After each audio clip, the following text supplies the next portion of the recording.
Tony and I have spent years developing a very advanced system for marriage. She says something, I disagree, and then we both act like we were being reasonable. Today, we've got a stack of statements we haven't discussed beforehand, and we don't get to argue until we've both responded to them. In theory, this should go smoothly, which is how I know it will definitely not go smoothly. Let's see who's wrong first.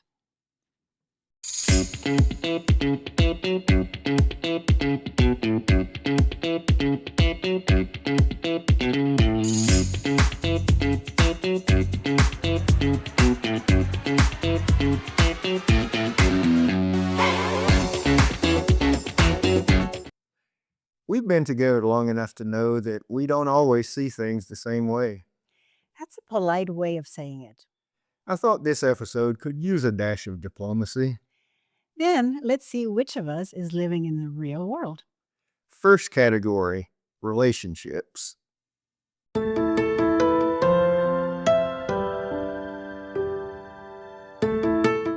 Okay, let's go over how this is going to work. Each of us is going to read a statement for the other one. The statement is potentially controversial, at least something that we may or may not disagree on. And so we just read the statement, respond to it, and see how this thing goes. All right, Okay, let's do it. first statement for you, marriage gets easier with age. Hmm. Think I'm going to agree, but also say with time, right? So it could be in our case, we got to it later in life. So of course we're older, but for some people it's earlier in life. So I think it's just time. Well, believe it or not, I wholeheartedly agree with you on that one. Mm. It's like, yeah, and with time, you just get to know each other better. You get to understand limitations and boundaries a little better. So, yeah, it does go better with age. I agree. Good. All right. Now I have one for you. Men and women can be just friends. Hmm, that's a that's a loaded one. I sort of agree with what Billy Crystal said in when Harry met Sally. It's like, yeah, they can be just friends, but if one or both of them, if there's a little bit of an attraction there, there's always going to be that undercurrent or overtone or whatever you want to call it. So, yeah, men and women can be just friends, but I think it's a little can be a little complicated if there's any attraction at all from either man or woman. I agree with you. But what struck me most about your statement is you actually quoted a rom com. Well, it's one of your It favorites, is. so I have been forced into watching some of those before. Okay. Next statement for you. Most people marry the wrong person. Wow. Well, I don't know if it is most, uh, but I'm going to use myself as an example at least 50% of the time. That was actually my exact point. We have a roughly a 50% divorce rate, so, I mean, I guess you got a 50-50 shot at marrying the right person. That's right. Okay. And then one for you. Okay. No, one for yes. Couples should have separate hobbies. Okay, get things straight here. Okay. Uh, uh, well, I think in our case, it's a resounding yes. I think we each, we enjoy doing things together. We also enjoy our independence and doing things separately. We have our own interests as well. So for us, I think having separate hobbies is very important. That's not necessarily true for everybody, but it is for us. True. So my answer would be both, right? So yes, some together, but yes, some each one separate hobbies. Well, I think in this first segment, we've largely agreed on most things. So let's see how segment two goes.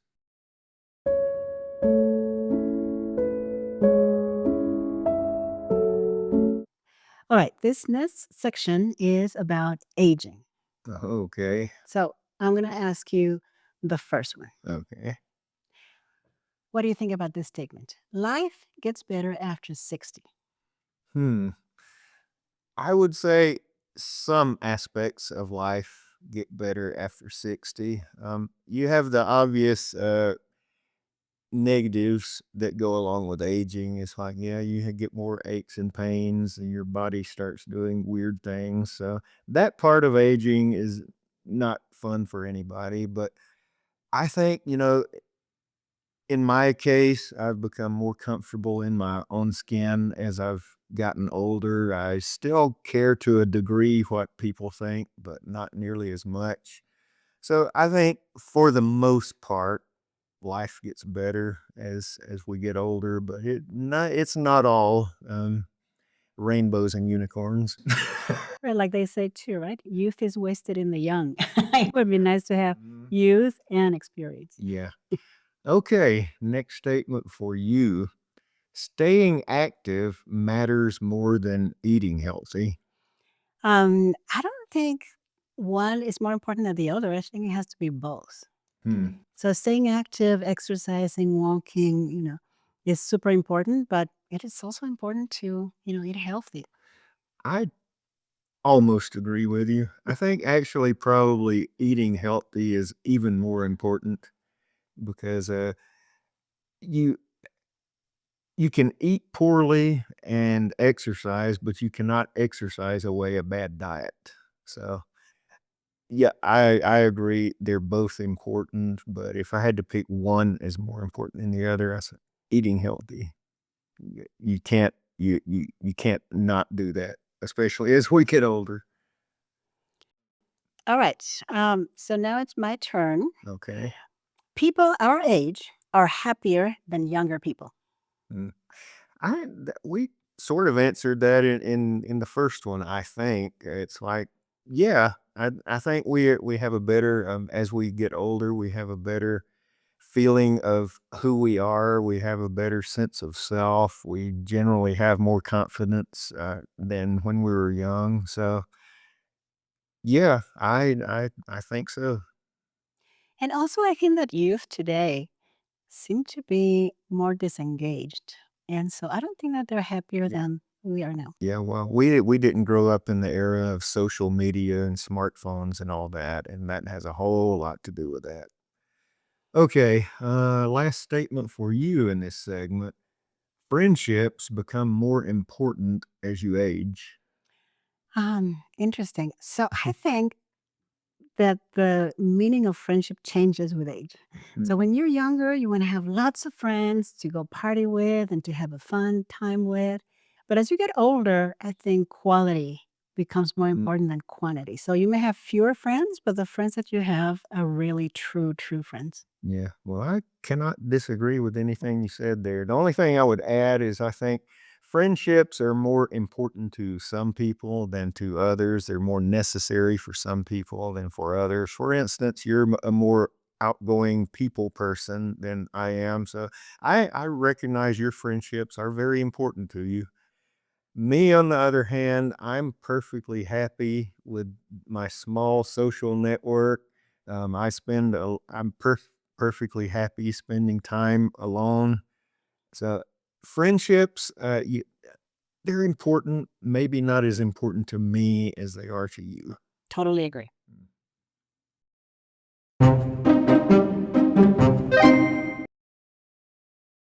Okay, society for this segment, and I'll try to keep up and not get lost like I almost got lost in that last segment. Okay, anyway, first statement for you. Technology has improved our lives overall. So I'm glad that you put overall at the end because Mhm. then I say yes.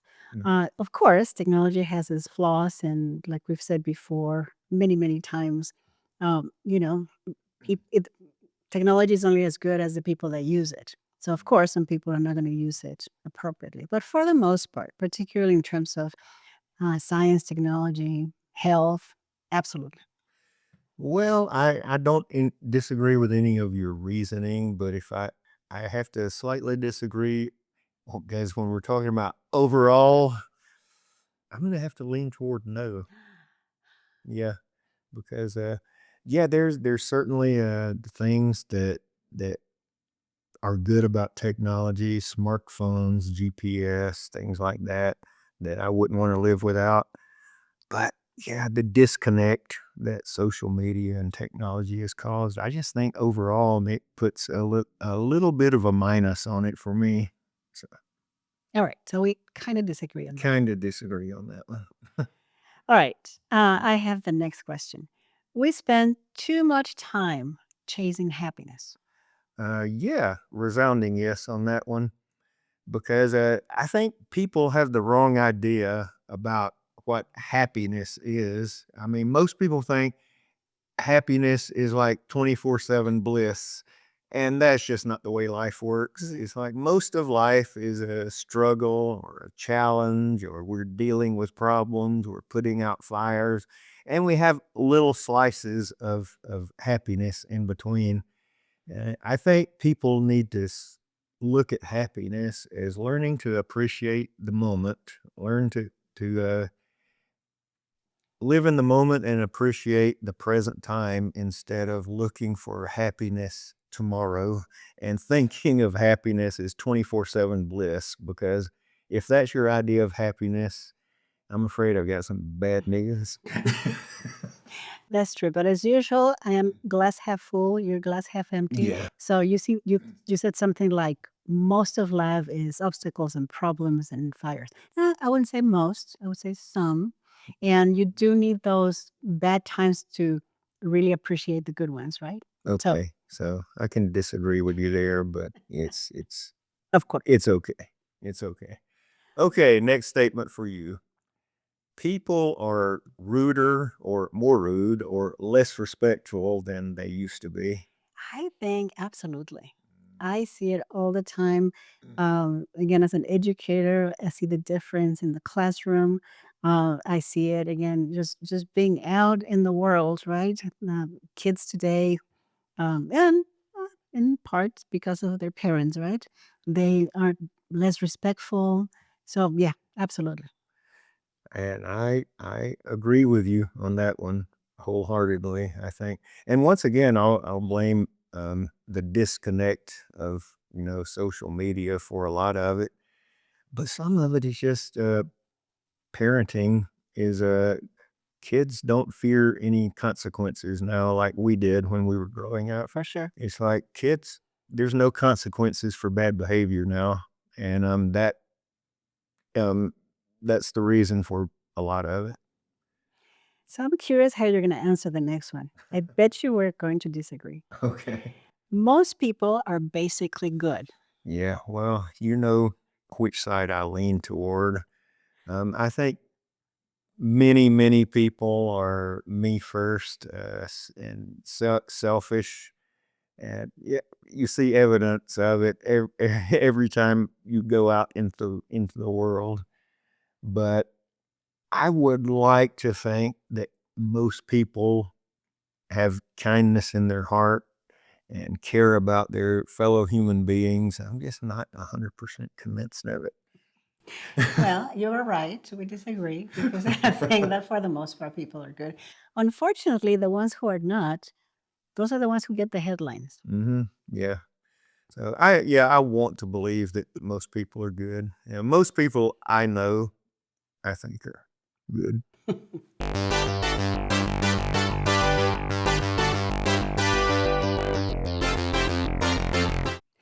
Well, we have a bonus round, Mhm. and I know exactly how you're going to answer the first one. Are you ready? Okay, hit me. Pineapple belongs on pizza. Oh, hell no. And we'll just leave it at that. I knew it. I knew it. Okay. Well, it's like we visited Hawaii. We loved it. We thought it was beautiful, but sorry guys, you got that one wrong. Okay. First statement for you. A good book beats a good movie. I'm going to have to say yes 90% of the times. There's a few, very, very few cases, but yes, for the most part, books much better than movies. Wow, okay, so that answer from you actually surprises me. I was gonna I thought you were gonna say movies are better. Really? I did. Huh. Well, you watch so many, watch so much movies and shows. Yeah, you fooled me on that one. But I also read, or like you said, don't read, but listen to a lot of books You used to read real books all the time, and now you prefer to listen. when I had better eyes. That's okay. You still fooled me. It's like you still fool me, and of course, I think a good book is better than a good movie. Not only because it's more thorough, but it lasts longer. You're entertained longer with a book. And your imagination, nothing can beat that. Yeah, absolutely. Okay. All right, I have one for you. Okay. Luck matters more than hard work. I gotta go with no. Luck is important, but if you work hard and you're diligent, so a lot of times you create your own luck, good or bad. So I would say hard work is most important. Luck helps. The luck helps, especially the people who have achieved crazy success. Or there was always luck involved. I don't care who you are, but I think create hard work or lack thereof creates your most of your luck. I agree with you. Okay, good. Okay, one more statement for you. It's easier to make friends when you're young. So again, this harkens to another one of the statements. So I think it's easier to make friends when you're young if the friendships are more superficial. So you have more friends who like to do the same things or have fun together. But I think when you're older, either you've maintained the true friendships throughout your life, or you actually make more solid, although obviously not long-lasting friendships. Mhm. Well, I agree with you. Maybe for a little bit of a different reason is when you're younger, you're in places, you're in situations where you have more shared opportunity, shared experiences, like in school, in college, in the military, and so you have a shared experience, so it's easier to bond, and you have more opportunity because in those situations, you don't have a family or children, but as you get older, you have more responsibilities, you have, maybe a family, maybe kids, so, yeah, it's necessarily, more difficult to make friends as you're older, so, yeah, I definitely agree, it's easier to make friends when you're younger. Sounds good.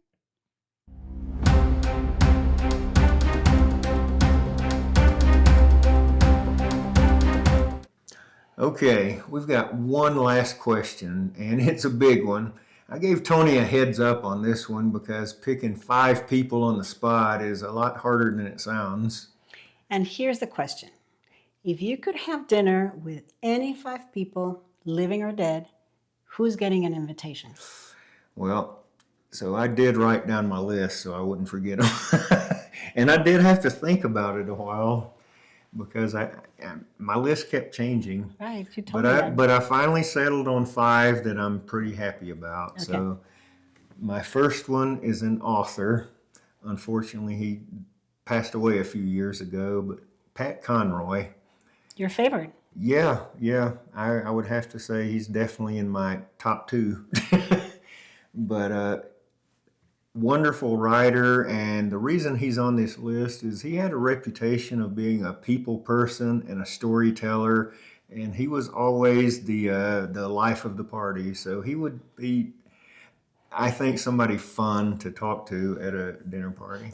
And he could have even made dinner. Wasn't he also? He wrote a cookbook, so Exactly. yeah, he enjoyed his His food. food and beverages. So he was famous for that as well. Okay, so that was my first one. My second one, Neil deGrasse Tyson. Oh, I almost picked that Yeah, one too. yeah, just somebody that smart. Yeah, Funny. it would be a very and he's got a good sense of humor, and that's why he's on the. I almost went with Carl Sagan, who is just as smart easily, but maybe not quite the sense of humor that Right. Neil has. So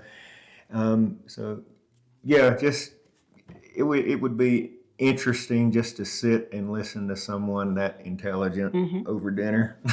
I agree. Okay, my third one. This one might surprise you a little. Dolly Parton.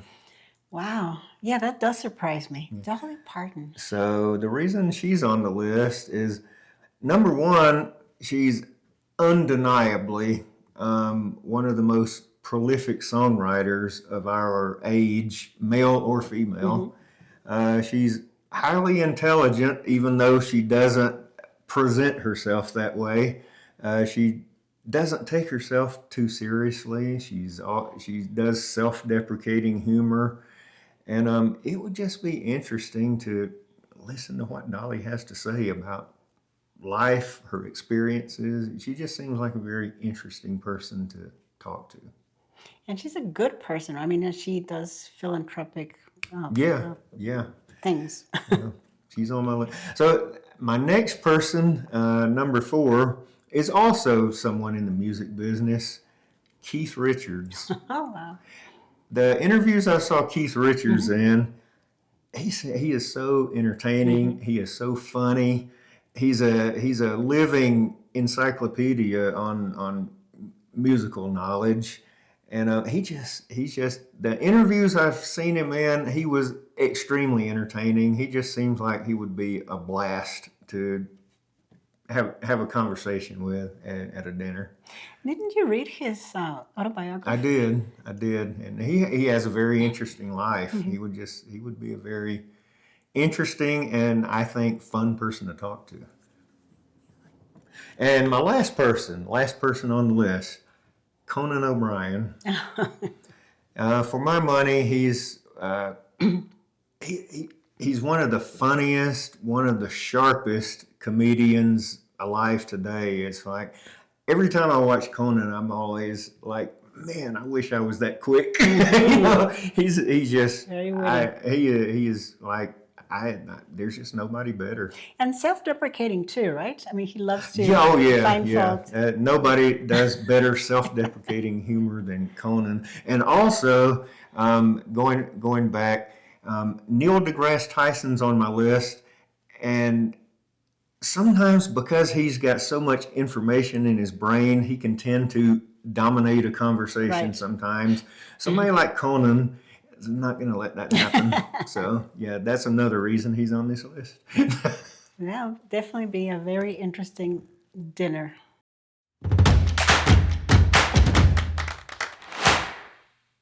Okay, it's time to hear your list.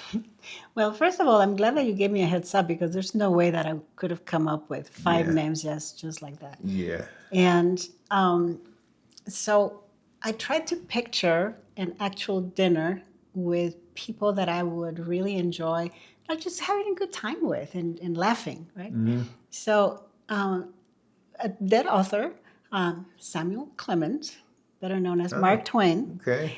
I just think, again, from his writings, but also some interviews, right? He was just really funny, very, very clever and witty. So he's number one on my list. And it would be fun trying to explain what a GPS is to him. For sure. Then I thought, okay, somebody who's always makes me laugh, Carol Burnett. Oh. And then when I Okay. thought of Carol Burnett, I actually thought, man, or actually all of the people in the Carol Burnett show because they were Really? hilarious. That would be a dinner party right Exactly, there. Just the exactly. original cast of the Carol Burnett show. Yeah. So she's still alive, but my goodness, I mean, the skits are still funny today, right? Oh yeah, absolutely. We watched that show religiously when I was growing up. Okay. Number 3, along the same lines, Betty White, Oh yeah. who Yeah. passed not so long ago. But what a lovely human being! What a animal lover, and just so And funny. freaking funny. Exactly. And and who starred in 2 of our favorite shows, right? The Golden Girls and Hot in Cleveland, and she was Oh, yeah. fantastic in both. That would be another cast that would Yes, be for fun. sure. The Hot in Cleveland cast. That whole cast, they were all They're hilarious. Yeah. So those are the 2. the top three. Then I thought, kind of along the lines where you picked Conan O'Brien, I chose Johnny Carson. I actually thought about that. Did you? I did think about Johnny, but I went with Conan just because I admire still alive. his that, and I just admire his sharp wit so much. So Johnny Carson, and again, a special place in my heart because it was the Johnny Carson show where I actually one day in my early 20s, I was watching the show, and at the end, I said to myself, I think I understood everything. And I think I've told you that story. It's like, when did I start understanding everything in English? Yeah. So very, very special, super funny, and a very good interviewer. Yeah. Plus, I like that story about the Tonight Show was the first show you ever watched where you realized I understood everything in English. And when did I start? When did that start? Today? So Yesterday? I don't can know. understand why you picked Johnny. Yeah. Okay, last one. And the last one is kind of similar, right, to Conan or Johnny Carson, and is one of my favorite talk show hosts, and I think is very, very funny. Not only that, but he's a great writer. I have read 3 or 4 of his books, and I've loved each one of them, and that's Graham Norton. Oh, okay. Irish, talk show host, actor, etc.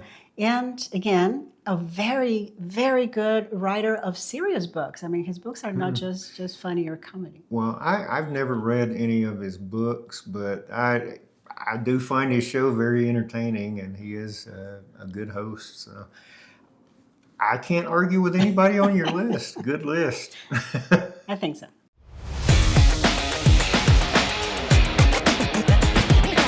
Don't forget to like and subscribe. And leave us a comment so we know who won.